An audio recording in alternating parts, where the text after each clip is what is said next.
구원이 이르렀다. 구원이 이르렀다. 이러한 제목으로 은혜를 나누겠습니다. 우리의 신앙생활은 종교 생활이 되어서는 곤란합니다. 종교 생활이 되면요, 딱딱하게 굳어져요. 이 화석처럼 딱딱하게 굳어진 신앙이 바로 이 종교화, 종교 생활입니다. 마치 예수님 당시에 활동했던 바리새인과 서기관처럼 말이죠. 그들은 율법에 매여서 신앙생활을 했죠. 율법이라는 것에 매여서 그것 지키고자 진짜 하나님의 뜻을 놓쳤던 분들이 바로 그들이었습니다. 그러다 보니 본인들의 잣대로 다른 사람들의 신앙을 함부로 정죄하기도 했어요. 나는 이렇게 율법을 잘 지키는데 김 집사는 율법을 지키지 않는단 말이야. 이 권사는 왜 저런 모양이야? 왜 율법도 지키지 않고 그래? 나는 이렇게 예배 잘 드리고 있는데 예배 시간에 보이지도 않네. 이런 식으로 자기의 주관에 따라서 정죄를 한단 말이에요. 당시 바리새인과 서기관들은 세리라는 직업을 가진 자들을 죄인이라고 낙인을 찍었습니다. 죄인이다. 이유가 있는데요. 그들이 로마의 하수인이 되어서 동족의 재산을 편법으로 착취했다라고 보았기 때문이에요. 이 불법과 편법을 통해서 같은 동족의 재산을 착취했다. 뭐라고 말도 못하겠어. 왜?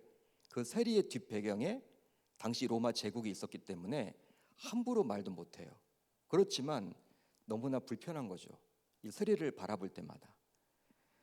한마디로 로마에서 정한 세율에 따라서 세금을 정확하게 징수하면 될 텐데 사람이란 게 욕심을 부리다 보니 대부분의 세리들이 더 징수해서 자신의 주머니를 채웠습니다.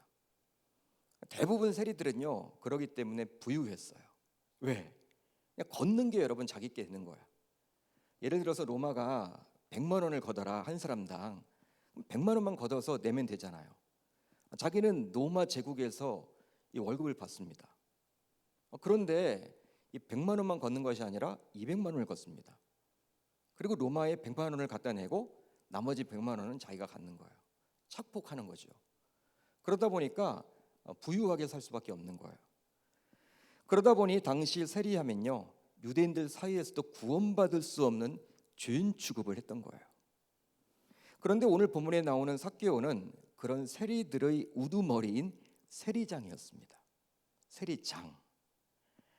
당연히 유대 사회에서 결코 구원받을 수 없다고 여김을 받았겠죠. 세리도 구원받기가 힘든데 세리장이었으니 정말 구원받기 힘들다라고 여김 받았습니다. 자, 오늘 본문에 나오는 삭개오에 대해서 누가는 이제 다음과 같이 증언을 해주고 있죠. 우리 19장 2절을 볼까요? 이렇게 기록이 됩니다. 시작. 삭개오라 이름하는 자가 있으니 세리장이요 또한 부자라. 삭개오는 부자라고 누가는 기록을 해주고 있어요. 부자다. 당연히 부자겠죠. 착복을 했으니까. 그런데 앞에 세리장이라고 그의 직업이 나와 있기 때문에 그가 정직하게 부자가 되었다고 볼 수는 없다라는 거예요. 우리가 여러분 추측을 해볼 수가 있겠죠. 어떻게 여러분 부자가 되었습니까? 동족의 많은 것들을 착복했다. 그래서 불법과 편법을 저질러서 부유하게 살게 된 것이다. 이렇게 여길 수밖에 없다라는 거예요. 그런데 그뿐 아니라 그는 키가 작은 신체적인 핸디캡도 가지고 있었습니다. 키가 작았다. 성경은 기록을 해주고 있죠. 유대 사회는 체면 문화가 강하기 때문에 보통 일반적인 단신의 경우에는 키가 작다고 표현하진 않아요. 기록하지 않습니다. 여러분들이 성경을 보더라도 사울과 같은 경우에는 키가 크다라고 나와 있죠. 골리앗도 키가 크다. 큰 사람은 기록해 놓습니다. 그렇지만 일반적으로 보기에 좀 작다. 근데 그게 여러분 보기에는 싫지 않아. 작은 편이야. 그런 경우에는 작다라고 표현을 하지 않는다라는 거예요. 체면 문화이기 때문에. 그런데 누가는 삭개오를 가리켜서 키가 작다고 분명히 기록을 해주고 있죠. 어떻게 기록을 하고 있습니까? 그가 예수께서 어떠한 사람인가 하여 보고자 하되 무엇이 작고 키가 작고 사람이 많아 할 수 없어. 유대 사회 속에서 키가 작다 누군가의 키 이야기를 안 해요. 그러니까 보통의 경우 키가 그냥 아담한 사이즈 같으면 키 작다라는 이야기를 안 한단 말이에요. 키가 작다라고 표현을 했다는 것은 무엇이냐면 일반적으로 키가 작은 정도가 아니라 난쟁이와 같은 장애를 가지고 있었다고 볼 수 있는 거예요. 장애입니다, 장애. 난쟁이들 있죠. 딱 보기에 그냥 딱 키가 작은, 이건 장애잖아요, 장애. 뭐 여러분 키가 작다고 장애를 가진 건 아니잖아요. 그렇죠? 그러니까 사람들이 보기에 키가 작다, 크다 그런 개념이 아니라 이 삭개오는요 장애를 가지고 있었던 거예요. 장애를 한마디로. 누가가 지금 그 이야기를 해주고 있는 것이죠. 여러분 지금도 장애를 가진 사람들에 대해서 일반적으로 사람들은 편견을 가지고는 있죠.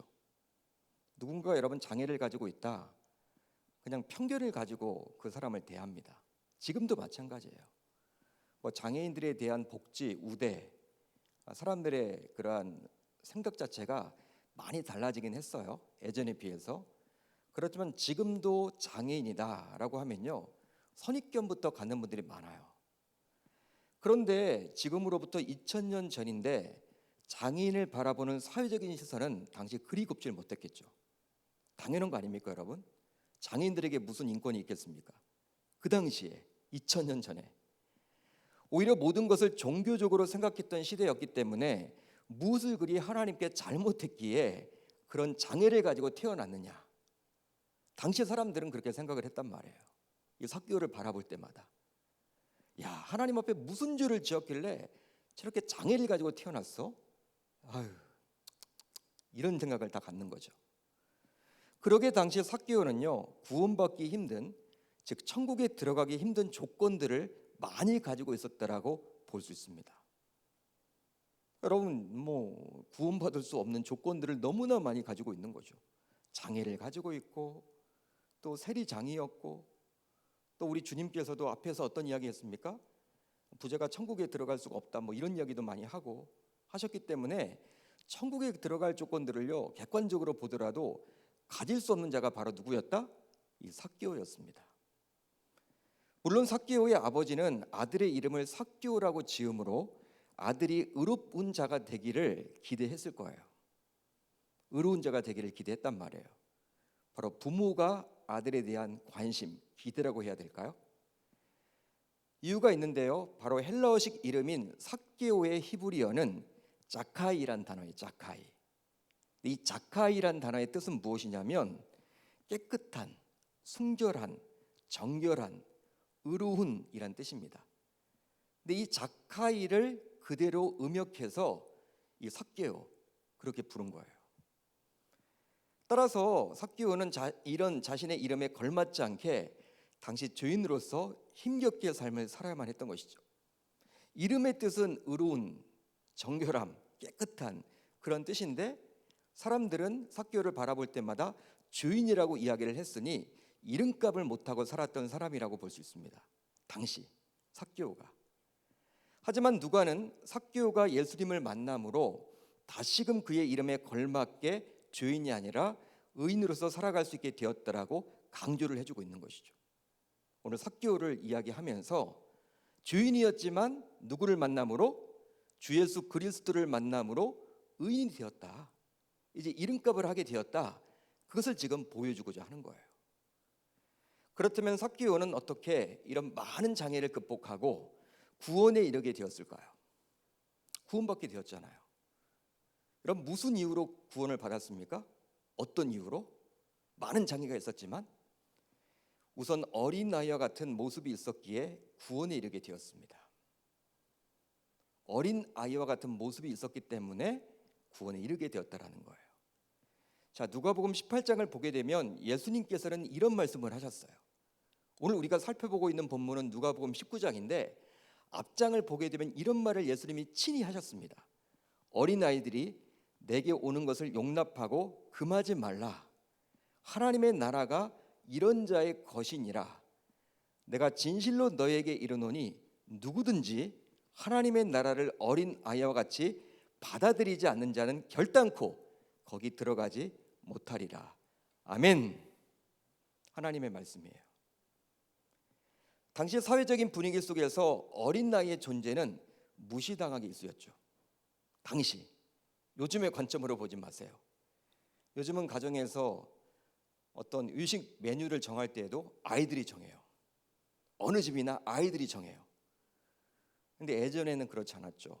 불과 얼마 전만 하더라도 애들은 가라. 애들은 사람 취급을 하지 않았어요. 2000년 전입니다. 유대 사회 마찬가지였어요. 아이들은요, 인구 조사에서도 셈에서 빠졌어. 인구 조사를 할 때에도 세질 않아. 여자들과 아이들은. 따라서 사람 취급도 받기 힘든 시절이었습니다.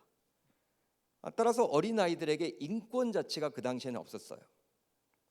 그런 상황 속에서 사람들은 이제 자기 자녀들을 예수님께 데려와서 축복 기도를 받으려고 했어요.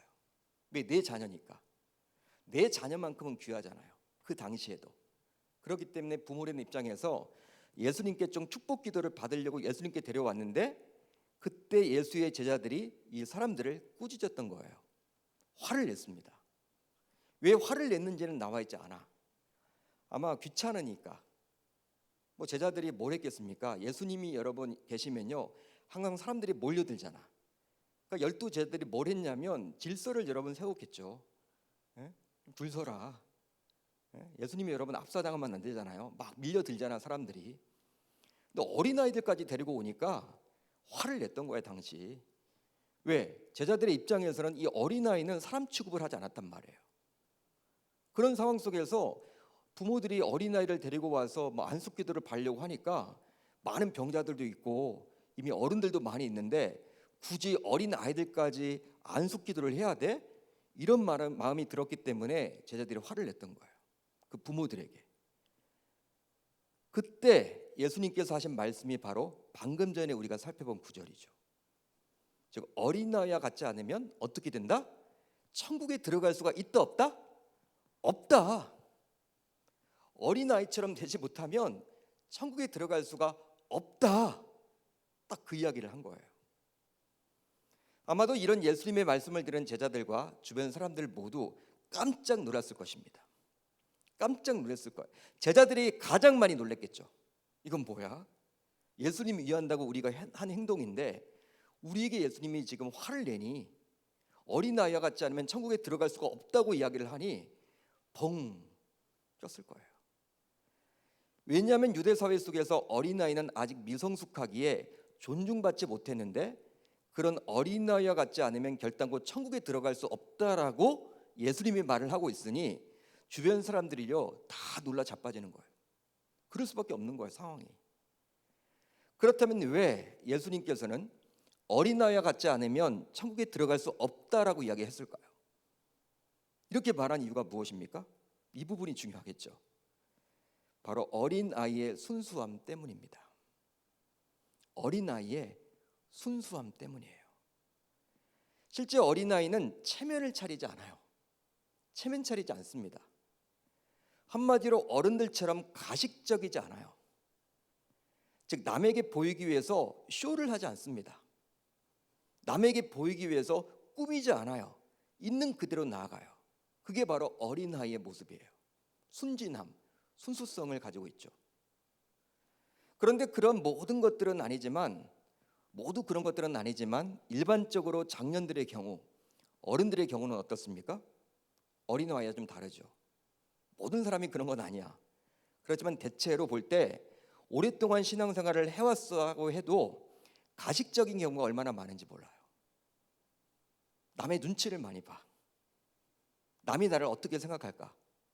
내가 이런 행동을 했을 때 남들이 지금 어떻게 나를 바라볼까? 이게 성년이 되면 어른이 되면 이런 가식적인 것들 남에게 여러분 신경을 많이 쓴단 말이에요.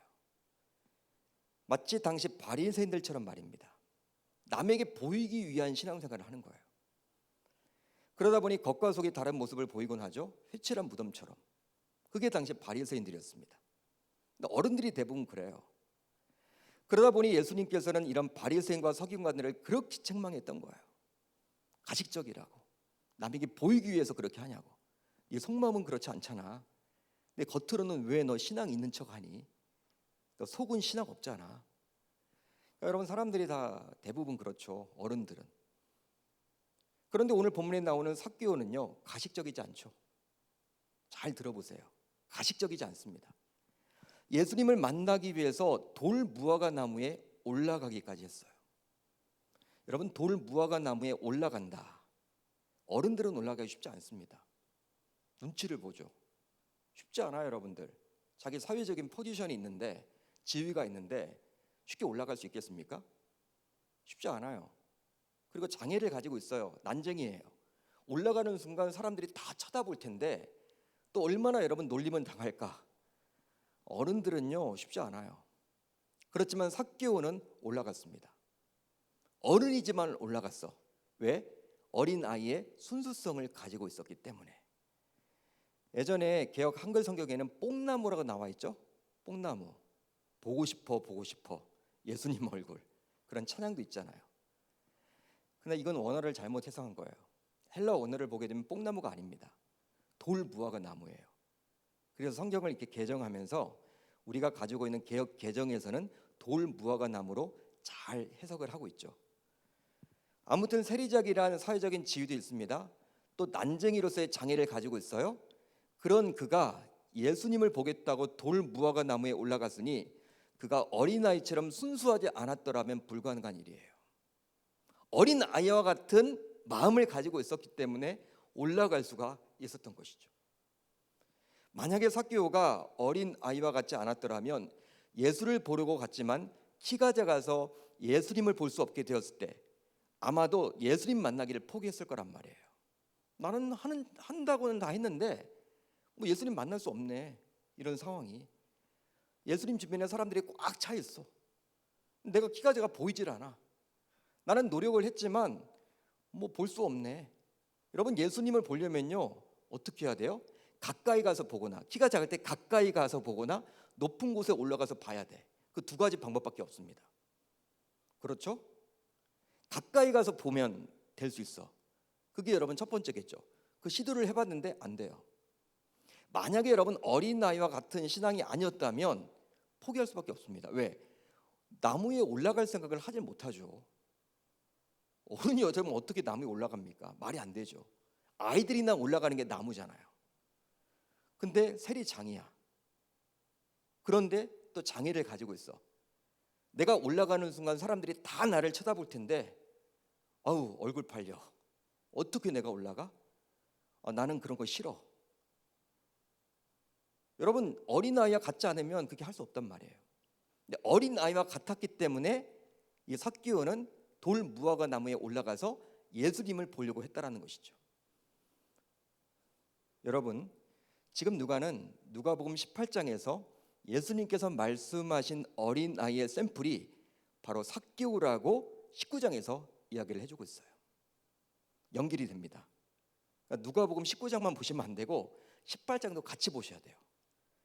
따라서 우리는 삭개오가 돌 무화과나무에 올라간 모습을 떠올리며 예수님께서 언급하신 어린아이의 신앙이 야, 바로 이런 모습이구나 깨달을 수 있는 거예요.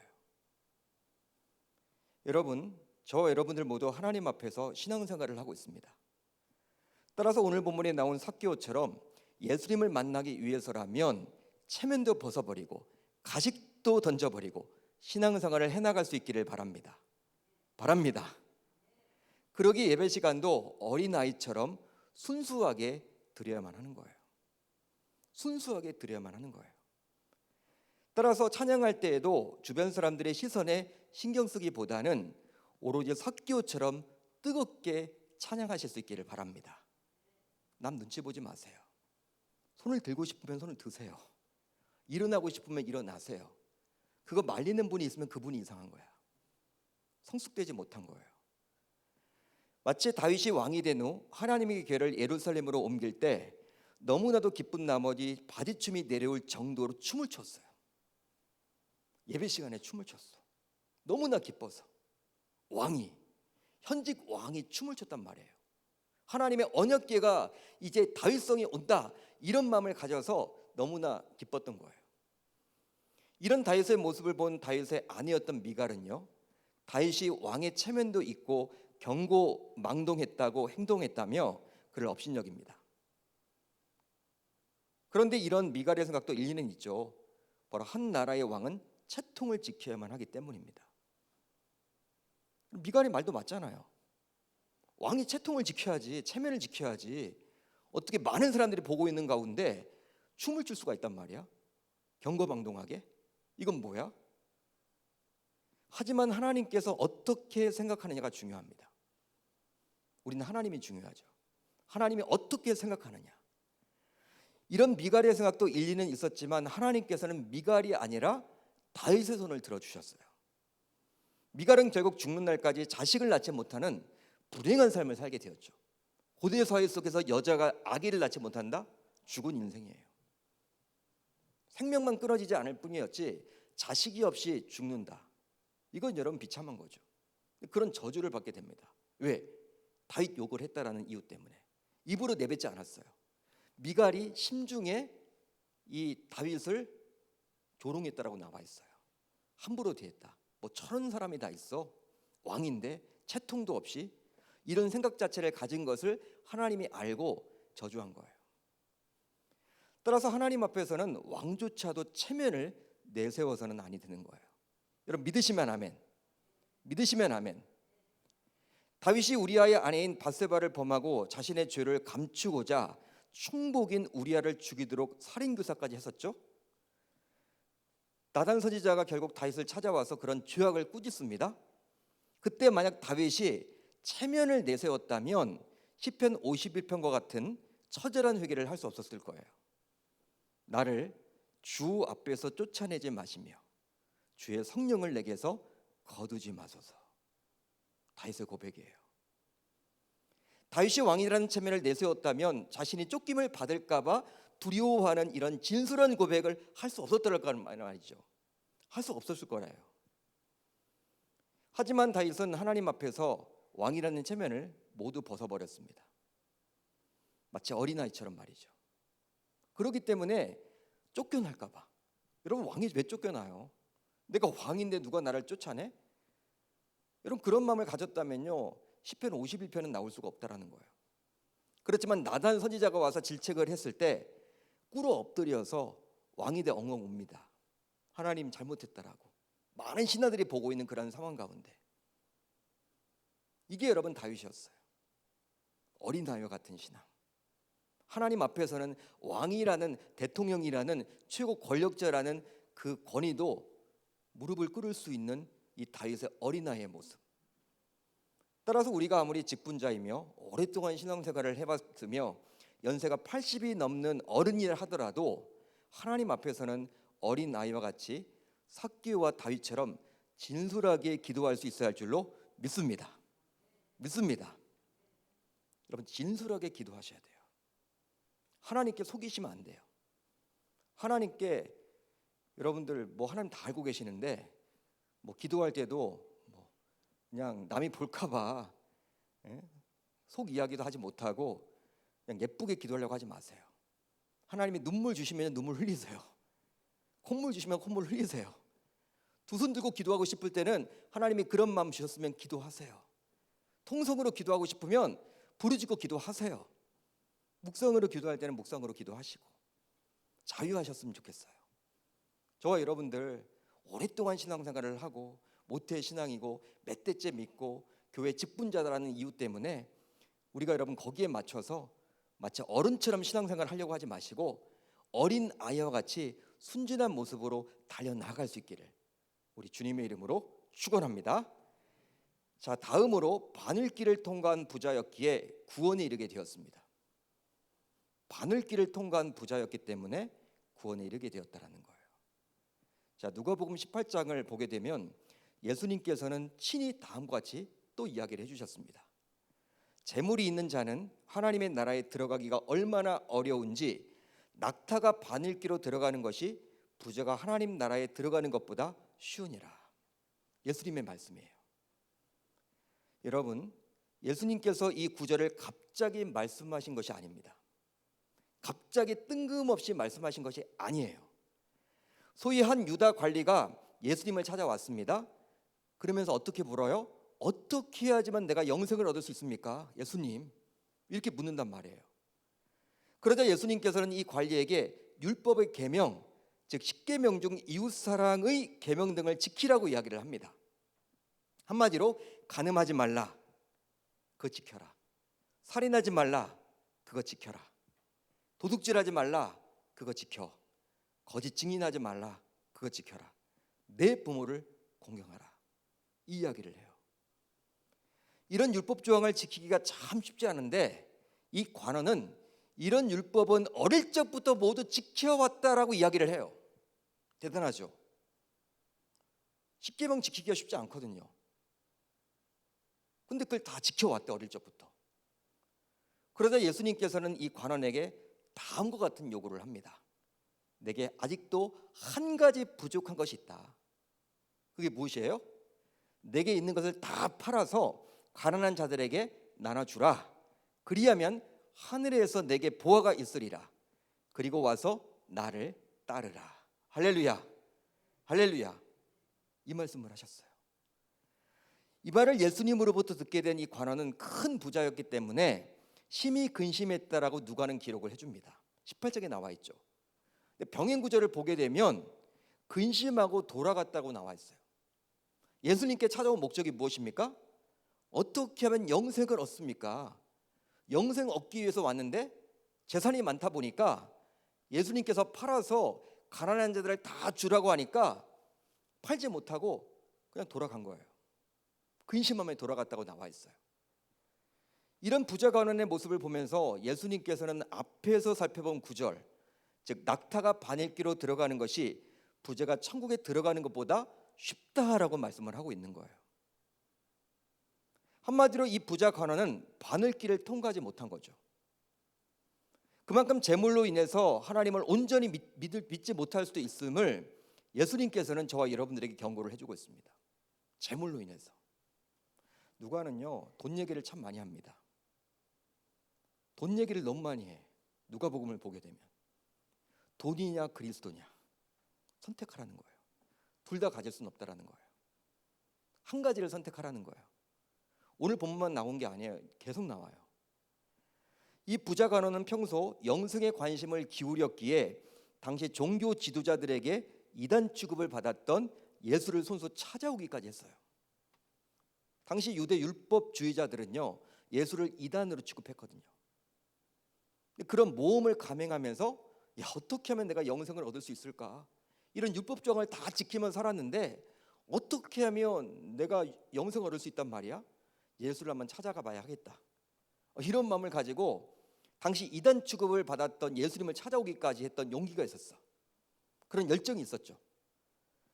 심지어 십계명의 율법 조항을 어릴 적부터 모두 지켜왔기 때문에 주변 사람들은 이 부자 관원을 바라보면서 천국에 들어갈 1순위라고 여겼습니다. 하지만 예수님은 달리 생각하셨죠. 바로 그 많은 재물 때문에 이 부자 관원은 천국에 들어갈 수 없다라고 본 거예요.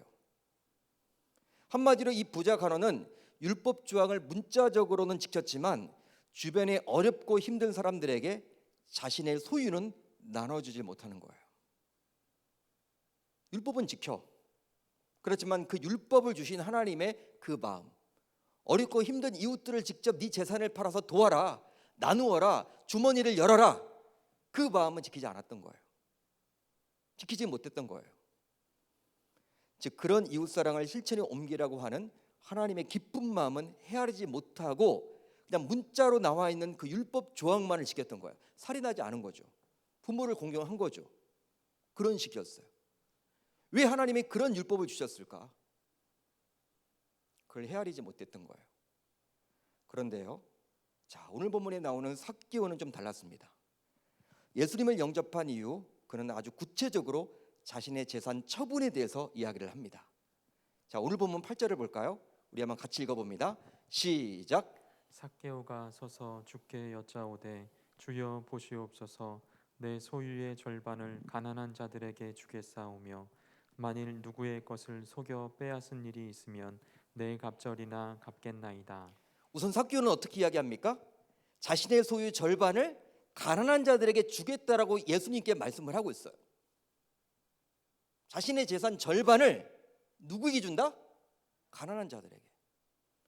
예수님께서 삭개오에게 요구하기도 전이에요. 이런 요구하지 않았습니다. 근데 본인이 알아서 예수님에게 그렇게 하겠다라는 거예요. 부자 관원과는 완전히 다른 삭개오의 모습을 볼 수 있죠. 예수님은 부자 간원에게는 네 많은 재산을 다 팔아서 이 가난하고 힘든 사람들을 나눠주라, 그 말을 했잖아요. 그런 말까지 했음에도 불구하고 부자 간원은 근심하며 돌아갔는데, 이 삭개오는 어때요? 자신이 그냥 알아서 자발적으로 재산을 팔아서 반절을 어려운 이웃들을 돕겠다, 그 이야기를 하고 있는 거예요. 그뿐만이 아니라 삭개오는 누군가의 것을 속여서 빼앗은 일이 있다면 몇 배로 변상하겠다? 4배로 변상하겠다고 이야기를 합니다. 당시 삭개오는 세리장이었기 때문에 그가 부자가 될 수 있었던 것은 대부분이 누군가의 것을 속여서 빼앗은 것이죠. 정상적인 절차로 부자가 된 게 아니에요. 4배를 갚는다. 따라서 4배를 갚겠다라는 삭개오 이런 고백은 가히 충격적입니다. 이유가 있는데요, 유대인들이 따랐던 율법서를 보게 되면 4배로 변상할 필요가 없어요. 어디 나와 있느냐? 레위기 6장 5절을 보세요. 이렇게 나와 있습니다. 제가 읽어드릴게요.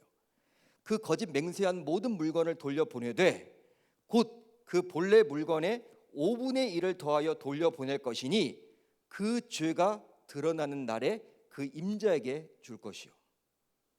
한마디로 누군가의 소유를 속여서 빼앗았다면 돌려줄 때 20%만 더하여 돌려주면 그만이에요. 20%만 주면 되는데 지금 이 삭개오는 400%를 주겠다고 이야기를 하고 있는 거야. 와, 이거 무슨 말이야? 삭개오는 예수님을 영접한 이후 4배나 갚겠다고 이야기합니다. 20%만 더하면 되는데 율법에 그렇게 나와 있으니까 그것만 잘 지켜도 인정받아요. 사람들이 잘했다고 이야기해요. 하나님도 용서를 다 해주세요. 그런데 지금 삭개오는 몇 퍼센트? 400%를 더 주겠다고 이야기합니다. 여러분, 이렇게 되면 삭개오는 아무리 부자여도 파산할 수밖에 없어요. 파산할 수밖에 없습니다. 한마디로 예수님 앞에서 파산을 지금 선언하고 있는 거예요. 나는 이제 거지입니다. 부자 포기하겠습니다. 바로 무엇입니까? 예수 그리스도를 따르기 위해서죠. 이것이 바로 부자 삭개오와 부자 관원의 차이예요. 즉 삭개오는 바늘길을 통과한 부자였지만 관원은 바늘길을 통과하지 못한 부자였던 것이죠. 당시에 삭개오는 죄운 취급을 받은 반면에 관원은 율법을 모두 지켜왔기 때문에 의인이라고 칭찬을 받는, 인정받는 신자였습니다. 교회 내에서도 인정받는 신자였어. 오히려 삭개오는 교회 내에서 죄인이라고 취급을 받고, 하지만 삭개오는 자신의 재물보다도 예수님을 택해서 예수님을 따랐지만 관원은 삭개오처럼 동일한 재물 앞에서 재물이 걸림돌이 되어서 예수님을 택하지 못하고 말았죠. 이런 관원의 모습을 보고 있노라면 너무나도 여러분 안타깝지 않습니까? 여러분 어떻게 생각하세요? 지금 누가는 선명하게 보여주고 있어요. 이 부자 관원과 삭개오를 비교해주고 있는 거예요. 이런 물질의 소유로 인해서 하나님을 온전히 믿고 따르고 섬기기가 힘들기에 이런 우리 신자들의 갈등을 모를 리가 없는 하나님께서는 우리에게 온전한 11조를 요구하십니다. 온전한 11조를 요구하세요. 11조도 온전한 것을 요구하세요. 바로 돈을 사랑하는 신자라면 결단코 온전한 11조를 할 수 없기 때문이죠. 성경에 분명히 나와 있죠. 돈을 사랑하지 말라. 돈은 유용합니다. 필요합니다. 그게 없어서는 안 되는 게 아주 돈이에요. 여러분 잘 쓰여져야 돼요. 그렇지만 돈의 노예로 살면 안 된다. 돈을 사랑하지 말라고 분명히 성경은 우리들에게 권면해주고 경고해주고 있죠. 돈을 사랑하게 되면 온전한 11조를 하지 못해요. 아깝다라는 생각이 들죠. 따라서 11조는 하나님께서 우리 신자들로 하여금 돈의 노예로 살지 않도록 해주신 배려임을 우리는 기억해만 하는 거예요. 우리를 위해서 하나님이 주신 거예요. 왜? 돈의 노예로 살지 않도록 하기 위해서. 바로 10의 1조를 드림으로 자신의 소득 전부가 하나님 것임을 고백할 수 있기 때문입니다. 결과적으로 바늘길을 통과하게 된 삭개오는 예수님으로부터 이제 다음에 놀라운 축복의 말씀을 듣게 되는데요. 오늘 구원이 이 집에 이르렀으니 이 사람도 아브라함의 자손이미로다. 할렐루야. 할렐루야. 죄인 삭개오는 우리 예수님으로부터 직접 구원받았다라는 이야기를 듣게 되었습니다. 직접 들었어요, 예수님으로부터. 이제 말씀을 정리하겠습니다. 예수님께서는 이 삭개오를 여리고에서 만나시고 이제 예루살렘에 입성하사 십자가에 달려 죽게 됩니다. 여리고를 거쳐서 예루살렘으로 가셨죠. 그리고 십자가에 달려 죽으세요. 바로 죄인을 구원하기 위해서. 이런 죄인이 구원받는 과정을 삭개오의 변화된 모습을 보여주므로 진짜 구원받는 것은 이런 삭개오처럼 변화가 있어야 함을 우리에게 말해주고 있는 거예요. 예수 믿는 것은 쉽지 않아요, 여러분. 입술로만 고백하는 게 예수 믿는 게 아니에요. 변화가 있어야 돼, 변화가. 교회 내 지옥 갈 분들이 많아요. 죄송합니다만 목사도 지옥 가고 장로도 지옥 가고 안수집사도 지옥 가고 권사도 지옥 갑니다. 제대로 안 믿으면. 우리가 정신을 차려야 돼. 입술의 고백이 주문처럼 그냥 달달달달달, 나 오늘 밤 죽어도 천국에 간다, 그거 증명해 보세요. 삶으로 변화가 돼야 돼.